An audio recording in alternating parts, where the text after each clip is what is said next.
Hi hello ನಮಸ್ತೆ. ನಾನು ನಿಮ್ಮ ಗೀತಾ ಸಕ್ರಾಯಪಟ್ಟಣ. ನನ್ನ ಚಾನಲ್ ಯಾರೆಲ್ಲ ಫಸ್ಟ್ ಟೈಮ್ ನೋಡ್ತಿದ್ದೀರಾ ಲೈಕ್ ಮಾಡಿ, ಶೇರ್ ಮಾಡಿ, ಸಬ್ಸ್ಕ್ರೈಬ್ ಮಾಡಿ, ಪಕ್ಕದಲ್ಲಿರೋ ಬೆಲ್ಲೈಕನ್ನು ಸಹ ಕ್ಲಿಕ್ ಮಾಡಿ ನನ್ನ ಚಾನಲ್ಗೆ ಸಪೋರ್ಟ್ ಮಾಡಿ. ನಾನಿವತ್ತು ಹೀರೆಕಾಯಿ ಮತ್ತು ಆಲೂಗೆಡ್ಡೆ ಉಪಯೋಗಿಸ್ಕೊಂಡು ಬಸ್ಸಾರು ಮಾಡೋಣ ಅಂತ ಅಂದ್ಕೊಂಡು ಹಳ್ಳಿ ಸ್ಟೈಲ್ ಬಸ್ಸಾಂಬಾರು. ಇದು ತುಂಬ ಟೇಸ್ಟಿಯಾಗಿರುತ್ತೆ, ವೆರೈಟಿಗಾಗಿ ಸಹ ಇರುತ್ತೆ. ಇದು ನೋಡ್ಕೊಂಬರೋಣ ಹೇಗೆ ಮಾಡೋದು ಅಂತ ಹೇಳ್ಬಿಟ್ಟು ನಾನಿಲ್ಲಿ ಒಂದು ದೊಡ್ಡದು ಹೀರೆಕಾಯಿ ತೊಗೊಂಡಿದ್ದೀನಿ, ಒಂದು 3 ಆಲೂಗೆಡ್ಡೆ ತೊಗೊಂಡಿದ್ದೀನಿ. ನಾನಿಲ್ಲಿ ಬೇಳೆ ಯಾವ್ದು ಯೂಸ್ ಮಾಡ್ತೀನಿ, ಅವರೇ ಬೇಳೆನ ಯೂಸ್ ಮಾಡ್ತೀನಿ. ಇಲ್ಲಿ ಅವರೇ ಬೇಳೆನ ಸಹ ಚೆನ್ನಾಗಿ ತೊಳೆದ್ಬಿಟ್ಟು ನಾನು ಒಂದು 3-4 ಸತಿ ತೊಳ್ಕೊಬೇಕು. ಅದು ಪೌಡರ್ ಜಾಸ್ತಿ ಮಿಕ್ಸ್ ಇರುತ್ತೆ. ಚೆನ್ನಾಗಿ ತೊಳೆದ್ಬಿಟ್ಟು ಅದನ್ನು ಕುಕ್ಕರ್ಗೆ ಹಾಕ್ಕೊಂಡು ಒಂದು ಟೊಮೊಟೊ ಹೆಚ್ಚಿ ಕುಕ್ಕರ್ಗೆ ಹಾಕ್ಕೊಂಡು ಒಂದು ವಿಷಲ್ ಹಾಕ್ಸ್ಕೊಳ್ಳೋಣ ಅಷ್ಟೇ. ಏಕೆಂದರೆ ಬೇಳೆ ಬೇಗ ಬೇಯೋದಿಲ್ಲ ಅಂತ ನಾನು ಕುಕ್ಕರಲ್ಲಿ ಬೇಯಿಸ್ಕೊಂಡು ಒಂದು ವಿಷಲ್ ಸಾಕು ನನಗೆ. ಹೀರೆಕಾಯಿನೂ ಈ ಥರ ಸಣ್ಣದಾಗಿ ಕಟ್ ಮಾಡಿಬಿಟ್ಟು ಅದನ್ನು ಉಪ್ಪು ಹಾಕಿ ನೆನೆ ಹಾಕ್ತೀನಿ. ತದನಂತರ ಆಲೂಗೆಡ್ಡೆನೂ ಹಾಗೆ ಚಿಕ್ಕ ಚಿಕ್ಕದಾಗಿ ಕಟ್ ಮಾಡಿಬಿಟ್ಟು ಸಪ್ರೇಟಾಗಿ ಹಾಕ್ಕೊತೀನಿ. ಆಲೂಗೆಡ್ಡೆದಲ್ಲಿ ಹೇಗೆ ವಾಶ್ ಮಾಡಿದ್ರು ನಾವು ಸಣ್ಣದಾಗಿ ಒಂದು ಸ್ವಲ್ಪ ಮಣ್ಣು ಮರಳು ಥರ ಇರುತ್ತೆ, ಹಾಗಾಗಿ ಅದನ್ನು ಸಪ್ರೇಟು ನಾನು ವಾಶ್ ಮಾಡಿಕೊಂಡು ಎತ್ತಿಟ್ಕೊತೀನಿ. ಅದಾದ ನಂತರ ಇಲ್ಲಿ ನಾನು ಖಾರಕ್ಕೆ ರೆಡಿ ಮಾಡ್ಕೊಳ್ಳೋಣ. ಇಲ್ಲಿ ಖಾರಕ್ಕೆ ನಾನು ಈರುಳ್ಳಿನೂ ಬೆಳ್ಳುಳ್ಳಿನೂ ಸುಟ್ಕೊಂಡು ತೊಗೊಳ್ತೀನಿ. ಒಂದು ಈರುಳ್ಳಿ ಒಂದು ಬೆಳ್ಳುಳ್ಳಿನ ಎರಡೂ ಸಹ ಸುಟ್ಬಿಟ್ಟು ತೊಗೊಳ್ತೀನಿ. ನೋಡಿರಿ, ನೀಟಾಗಿ ಸುಡ್ತಾಯಿದ್ದೀನಿ.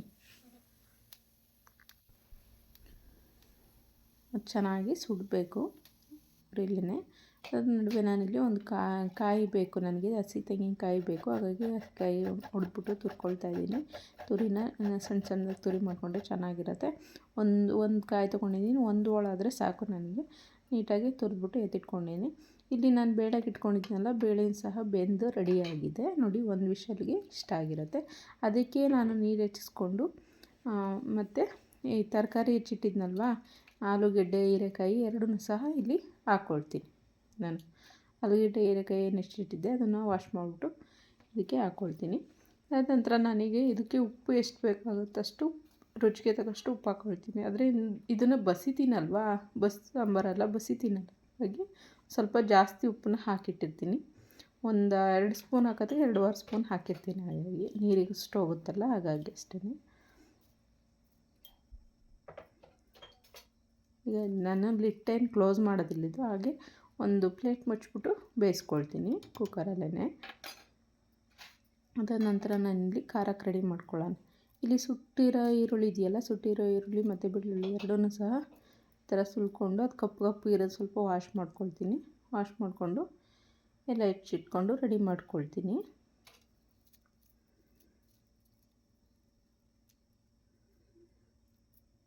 ನೋಡಿ, ನನಗೆ ಈ ಥರ ಬೆಳ್ಳುಳ್ಳಿನ ಸುಲಿಯೋಕ್ಕೆ ತುಂಬ ಈಸಿಯಾಗಿರುತ್ತೆ.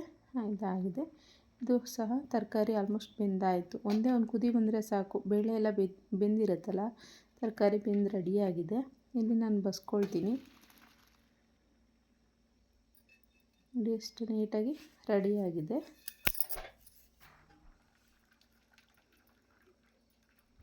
ಬಸ್ಕೊಂಡಿದ್ದಾಯಿತು ಆಲ್ಮೋಸ್ಟು. ಸ್ವಲ್ಪ ನೀರಿದ್ರೆ ಈ ಥರ ಸರಿಸ್ಬಿಟ್ಟು ಇದು ಮಾಡಿದ್ರೆ ನೀಟಾಗೆಲ್ಲ ಹೋಗುತ್ತೆ. ಡೈರೆಕ್ಟಾಗಿ ಇದು ಮಾಡೋದಕ್ಕಿಂತ ಈ ಥರ ಮಾಡ್ಕೊಳ್ಳಿ, ಚೆನ್ನಾಗಿರುತ್ತೆ. ನಾನಿಲ್ಲಿ ಖಾರಕ್ಕೆ ರೆಡಿ ಮಾಡ್ಕೊಳ್ತೀನಿ. ಖಾರಕ್ಕೆ ಬಂದುಬಿಟ್ಟು ನಾನಿಲ್ಲಿ ಸ್ವಲ್ಪ ಅಕ್ಕಿ ಕಾಳು ಹಾಕೋತೀನಿ. ಸ್ವಲ್ಪ ಹಾಕ್ಕೊಳ್ತೀನಿ. ಇದಕ್ಕೆ ಕಡಲೆ ಉಪಯೋಗಿಸೋದು ಬೇಡ, ಅಕ್ಕಿ ಕಾಳು ಹಾಕಿದ್ರೆ ಸ್ವಲ್ಪ ಚೆನ್ನಾಗಿರುತ್ತೆ. ಸ್ವಲ್ಪ ಅಕ್ಕಿ ನೆನೆಸಿರ್ತೀವಲ್ಲ, ಅಕ್ಕಿ ಕಾಳನ್ನ ಹಾಕ್ಕೊಳ್ತೀನಿ. ಅದಾದ ನಂತರ ಒಂದು ನಿಂಬೆ ಗಾತ್ರದ ನಿಂಬೆಹಣ್ಣನ್ನು ಹಾಕ್ಕೊಳ್ತೀನಿ ವಾಶ್ ಮಾಡಿಕೊಂಡು. ಇಲ್ಲಿ ಸುಟ್ಟು ಈರುಳ್ಳಿ ಬೆಳ್ಳುಳ್ಳಿ ಇರುತ್ತೆ, ಮತ್ತು ಅದೇ ಥರ ಹಸಿ ಈರುಳ್ಳಿ ಬೆಳ್ಳುಳ್ಳಿ ಎರಡೂ ಸ್ವಲ್ಪ ಹಾಕ್ಕೊಳ್ತೀನಿ. ಇದೊಂದನ್ನು ಆ ಥರ ಹಾಕ್ಕೊಳ್ತೀನಿ. ನಂತರ ನಾನಿಲ್ಲಿ ಕೊತ್ತಂಬರಿ ಹಾಕ್ಕೊಂಡು ಸ್ವಲ್ಪ ಕಾಯಿ ತುರಿ, ಒಂದು ಚಿಕ್ಕ ಸ್ಪೂನಲ್ಲಿ ಜೀರಿಗೆನ ಹಾಕ್ಕೊಳ್ತಾಯಿದ್ದೀನಿ. ಅದಾದ ನಂತರ ನಾನಿಲ್ಲಿ ಖಾರದ ಪುಡಿ, ನಿಮಗೆ ಎಷ್ಟು ಖಾರಕ್ಕೆ ಬೇಕೋ ಅಷ್ಟು ನೋಡ್ಕೊಂಡು ಹಾಕ್ಕೊಳ್ಳಿ. ಇಲ್ಲಿ ನನ್ನ ಖಾರದ ಪುಡಿ ಖಾರ ಇದ್ದಿಲ್ಲ, ಹಾಗಾಗಿ ನಾನೊಂದು 2.5 ಸ್ಪೂನ್ ಖಾರ ಹಾಕ್ಕೊಂಡಿದ್ದೀನಿ. ಅದಾದ ನಂತರ ನಾನಿಲ್ಲಿ ಬೇಯಿಸಿಟ್ಟಿರ್ತೀವಲ್ಲ, ಅದನ್ನು ಬೇಳೆ ಸ್ವಲ್ಪ ಜಾಸ್ತಿ ಹಾಕ್ಕೊಳ್ಳೋಣ. ಬೇಳೆ ತರಕಾರಿ ಇನ್ನೊಂದು ಬಂದರೆ ಏನು ಪರವಾಗಿಲ್ಲ. ಬೇಳೆ ಸ್ವಲ್ಪ ಜಾಸ್ತಿ ಹಾಕ್ಕೊಂಡು ಇದಕ್ಕೆ 1.5 ಸ್ಪೂನು ಅಷ್ಟು ಹಾಕ್ಕೊಂಡು ನಾನು ಖಾರ ಮಿಕ್ಸ್ ಮಾಡ್ಕೊಳ್ತೀನಿ. ನಾನಿಲ್ಲಿ ಫೈನ್ ಪೇಸ್ಟ್ ಆದರೆ ಸಾಕು ನನಗೆ. ಚೆನ್ನಾಗಿ ಈ ಥರ ಪೇಸ್ಟ್ ಆಗಬೇಕು. ಅದಾದ ನಂತರ ನಾನಿಲ್ಲಿ ಪಲ್ಯಕ್ಕೆ ಒಗ್ಗರಣೆಗೆ ರೆಡಿ ಮಾಡ್ಕೊಳ್ಳೋಣ. ಎಣ್ಣೆ ಹಾಕ್ಕೊಂಡಿದ್ದೀನಿ. ಎಣ್ಣೆ ಹಾಕಿದ ನಂತರ ನಾನಿಲ್ಲಿ ಸಾಸಿವೆ ಹಾಕ್ಕೊಂಡೆ. ಸ್ವಲ್ಪ ಒಂದು 4 ಎಸಳು ಕರಿಬೇವು ಹಾಕ್ಕೊಂಡಿದ್ದೀನಿ. ನಾನಿಲ್ಲಿ ಒಗ್ಗರಣೆಗೆ ಬಂದು ಒಣಮೆಣ್ಸಿಕಾಯಿ, ಈರುಳ್ಳಿ ತೊಗೊಂಡಿದ್ದೀನಿ. ಸ್ವಲ್ಪ ಕೊತ್ತಂಬರಿನ ಕಟ್ ಮಾಡಿ ಎತ್ತಿಟ್ಕೊಂಡಿದ್ದೀನಿ. ಇಲ್ಲಿ ಖಾರಕ್ಕೆ ಇದಾದ ನಂತರ ನಾನಿಲ್ಲಿ ಮೆಣಸಿನ್ಕಾಯಿ ಹಾಕ್ಕೊಳ್ತೀನಿ. ಅದು ಚೆನ್ನಾಗಿ ಖಾರ ಎಲ್ಲ ಬಿಡಲಿ ಎಣ್ಣೆಯಲ್ಲಿ.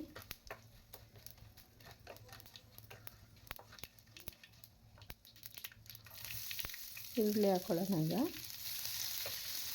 ಈರುಳ್ಳಿ ಅಷ್ಟೇ ಒಂದು ಸ್ವಲ್ಪ ಬ್ರೌನಿಶ್ ಬಂದರೆ ಸಾಕು.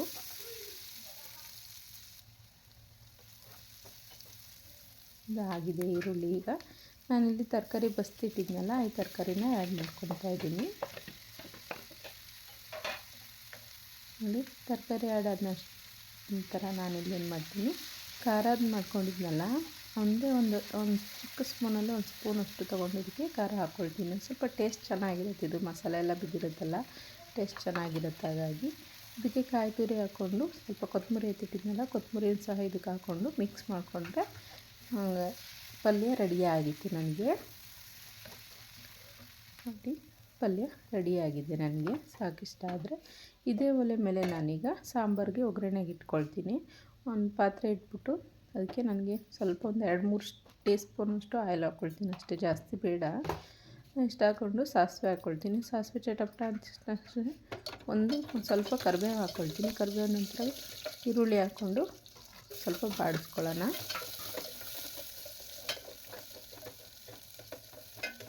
ನೋಡಿ, ಸಾಕು. ಈಗ ಖಾರ ನಾವು ರುಬ್ಬಿಟ್ಟಿರ್ತೀವಲ್ಲ, ಆ ಖಾರನ ಇಲ್ಲಿ ನಾನೆಲ್ಲ ಹಾಕ್ಕೊಳ್ತಾ ಇದ್ದೀನಿ. ಅದು ಹಾಕ್ಕೊಂಡು ನಾನೀಗ ಜಾರ್ ಎಷ್ಟು ಖಾರ ತೊಳೆದಾದ್ಮೇಲೆ ಜಾರ್ ಮಾತ್ರ ತೊಳೆದ್ಬಿಟ್ಟು ಹಾಕ್ಕೊಳ್ತೀನಿ, ಆಯಿತಾ. ಜಾರ್ ತೊಳೆದು ಹಾಕ್ಕೊಂಡ ನಂತರ ಇಲ್ಲಿ ಬಸ್ತಿರೋ ನೀರಿರುತ್ತೆ ಮತ್ತು ತರಕಾರಿದು, ಇದಕ್ಕೆ ನೀರು ಹೆಚ್ಚಿಸ್ಕೋಬಾರ್ದು. ತರಕಾರಿ ಬಸ್ತಿರ್ತೀವಲ್ಲ, ಆ ನೀರು ಇರುತ್ತಲ್ಲ, ಅದನ್ನು ಯೂಸ್ ಮಾಡ್ಕೋಬೇಕು. ನಾನಿಲ್ಲಿ ಇದಕ್ಕೆ ಎಷ್ಟು ನನಗೆ ನೀರಿಂದು ಬೇಕಾಗುತ್ತೋ ಅದರಲ್ಲಿ ನೋಡ್ಕೊಂಡು ಹಾಕ್ಕೊಳ್ತೀನಿ. ನೋಡಿ, ಎಷ್ಟು ಬೇಕಾಗುತ್ತೋ ಅಷ್ಟು ನೋಡಿಕೊಂಡು ಹಾಕ್ಕೊಳ್ತೀನಿ. ಇದರಲ್ಲೇ ಒಂದು ಸ್ವಲ್ಪ ಬಸ್ತಿರೋ ತರಕಾರಿ ಬೆಂದಿರೋ ನೀರನ್ನೇ ತಗೊಂಡು ನಾನು ಸ್ವಲ್ಪ ಅದು ಹಸಿ ಕಾಯಿನ ನೆನೆಸಿ ಹಾಕಿರ್ತೀನಿ. ನೋಡಿ, ಈಗ ತೋರಿಸ್ತೀನಿ. ನೆನೆಸಿ ಹಾಕಿರ್ತೀನಿ. ಇದನ್ನು ತಗೊಂಡು ಇಷ್ಟು ನೀರಿಗೆ ಸ್ವಲ್ಪ ಕಾಯಿ ಹಾಕ್ಕೊಂಡು ಅದರಲ್ಲಿ ಚೆನ್ನಾಗಿ ಒಂದು ಸ್ವಲ್ಪ ಹಿಂಡಿ ರಸ ತೆಕ್ಕೊಂಡು ಅದಕ್ಕೆ ಈಗ ಹಾಕಿ ಹಿಂಡಬೇಕು. ಇದು ಒಂಥರ ಟೇಸ್ಟ್ ಕೊಡುತ್ತೆ, ಚೆನ್ನಾಗಿರುತ್ತೆ. ಈ ಥರ ಟ್ರೈ ಮಾಡಿ, ಬಸ್ಸಾರಿಗೆ ಈ ಥರ ಮಾಡಿ, ತುಂಬ ಚೆನ್ನಾಗಿರುತ್ತೆ. ಇದು ಈ ಥರ ಕಾಯಿನ ಹಿಂಡ್ಬಿಟ್ಟು ಹಾಕಿ, ಆವಾಗ ಸಣ್ಣ ಸಣ್ಣಕ್ಕೆ ಕಾಯಿ ದಪ್ಪ ಬರೋದಿಲ್ಲ, ಪುಡಿ ಚೆನ್ನಾಗಿರುತ್ತೆ. ಟೇಸ್ಟ್ ಸಹ ಸಿಹಿ ಸಾಂಬಾರು ಒಂಥರ ಟೇಸ್ಟ್ ಚೆನ್ನಾಗಿರುತ್ತೆ. ಖಾರ ಸಿಹಿ ಎಲ್ಲ ಬರುತ್ತೆ, ಒಂಥರ ಟೇಸ್ಟ್ ಚೆನ್ನಾಗಿರುತ್ತೆ ಕಾಯ್ದು. ಈ ಥರ ಮಾಡಿಕೊಟ್ರೆ ನನಗಿಷ್ಟಾದ ಸಾಕಾಗಿದೆ. ಸಾಂಬಾರನ್ನ ಒಂದು ಸ್ವಲ್ಪ ಜಾಸ್ತಿ ಕುದಿಸಲ್ಲ, ಇದನ್ನು ಸ್ವಲ್ಪ ಬಿಸಿ ಮಾಡ್ಕೊಳ್ತೀನಿ. ಈಗ ಉಪ್ಪಿನ ಅಂಶ ಒಂದು ಸ್ವಲ್ಪ ನೀರೆಲ್ಲ ಆ್ಯಡ್ ಮಾಡ್ಕೊಂಡಿರ್ತೀವಲ್ಲ, ಸ್ವಲ್ಪ ಕಡಿಮೆ ಆಗಿದೆ, ಸ್ವಲ್ಪ ಎಷ್ಟು ಬೇಕು ಅಷ್ಟು ನೋಡಿಕೊಂಡು ಟೇಸ್ಟ್ ತಕ್ಕಾಗಿ ಉಪ್ಪನ್ನ ಆ್ಯಡ್ ಮಾಡ್ಕೊಳ್ಳೋಣ. ಈ ಕಡೆ ಸೈಡ್ಗೆ ನಾನು ಮುದ್ದೆಗೆ ರೆಡಿ ಮಾಡ್ಕೊಳ್ತೀನಿ. ಬಸ್ಸಾಂಬಾರು ಅಂದರೆ ಮುದ್ದೆ ಇರಬೇಕಲ್ವ, ಹಾಗಾಗಿ ಮುದ್ದೆ ರೆಡಿ ಮಾಡ್ಕೊಳ್ತೀನಿ ನಾನು. ಫಸ್ಟು ನೀರು ಹಾಕ್ಕೊಂಬಿಟ್ಟು ನಾನು ಒಂದು 2 ಕಪ್ಪಷ್ಟು ನೀರು ಹಾಕ್ಕೊಂಡಿದ್ದೀನಿ ಇಲ್ಲಿ. ಅದಾದ ನಂತರ ನಾನಿಲ್ಲಿ ಒಂದು ಸ್ವಲ್ಪ ಹಿಟ್ಟು ಹಾಕ್ಕೊಂಬಿಟ್ಟು ಈ ಟೈಮಲ್ಲೇ ಗಂಟು ಬರ್ತಾ ಇರ್ತಾರೆ, ತಣ್ಣೀರಲ್ಲೇ ಇರುವಾಗಲೇ ಗಂಟು ಬರ್ದಿರೋ ಥರ ನೀಟಾಗಿ ಮಿಕ್ಸ್ ಮಾಡ್ಕೊಳ್ತೀನಿ. ನಾನಿಲ್ಲಿ ಸ್ವಲ್ಪ ಮುದ್ದೆ ಮಾಡ್ತಿದ್ದೆ, ಹಾಗಾಗಿ ಜಾಸ್ತಿ ಮುದ್ದೆ ಮಾಡೋ ಟೈಮಲ್ಲಾದರೆ ಎಕ್ಸ್ಟ್ರಾ ಗಂಜಿ ಮಾಡ್ಕೊಂಡು ಹಾಕಿ ಮಾಡಬೇಕಾಗತ್ತೆ. ಸ್ವಲ್ಪ ಮಾಡುವಾಗ ನಾನು ಈ ಥರ ಮಾಡ್ಕೊಳ್ತೀನಿ. ಸಾಕು, ಇಷ್ಟು ಸಾಂಬಾರು ಬಿಸಿಯಾಗಿ ಒಂದು ಸ್ವಲ್ಪ ಉಪ್ಪು ಬರೋಕ್ಕಾದರೆ ಸಾಕು. ಇಷ್ಟು ಜಾಸ್ತಿ ಕುದಿಸ್ಬಾರ್ದು ಸಾಂಬಾರೆಲ್ಲ. ಮುದ್ದೆಗೂ ಸಹ ರೆಡಿ ಆಯಿತು ನೋಡಿ. ಇದು ಸಹ ಉಪ್ಪು ಬರೋಕ್ಕೆ ರೆಡಿ ಆಯಿತು. ನಾನೀಗ ಹಿಟ್ಟು ಹಾಕ್ಕೊಂಡು ಚೆನ್ನಾಗಿ ಕುದಿ ಬರೋವರೆಗೂ ಕುದಿಸ್ಕೊಳ್ಳೋಣ. ಇದನ್ನು ಹಿಟ್ಟು ಹಾಕಿದಾಗ ಫುಲ್ ಕಲಿಸ್ಬಾರ್ದು, ಸೈಡಲ್ಲಿ ಮಾತ್ರ ಇದು ಮಾಡ್ಕೊಳ್ಳಿ. ಆವಾಗ ಗಂಟು ಬರೋದಿಲ್ಲ, ಏನಿಲ್ಲ, ಚೆನ್ನಾಗಿರುತ್ತೆ.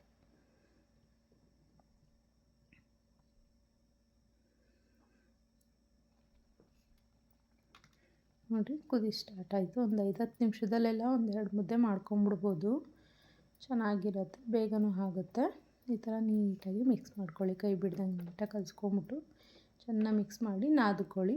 ಈ ಥರ ನಾದ್ಕೊಂಬಿಟ್ರೆ ಒಂದು ಗಂಟು ಬರೋದಿಲ್ಲ, ತುಂಬ ಚೆನ್ನಾಗಿರುತ್ತೆ.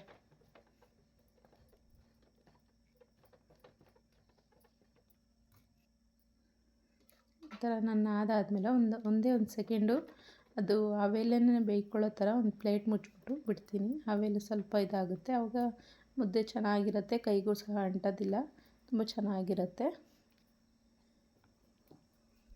ನಾನು ಮುದ್ದೆನ ಕಟ್ಕೊಳ್ತಾ ಇದ್ದೀನಿ.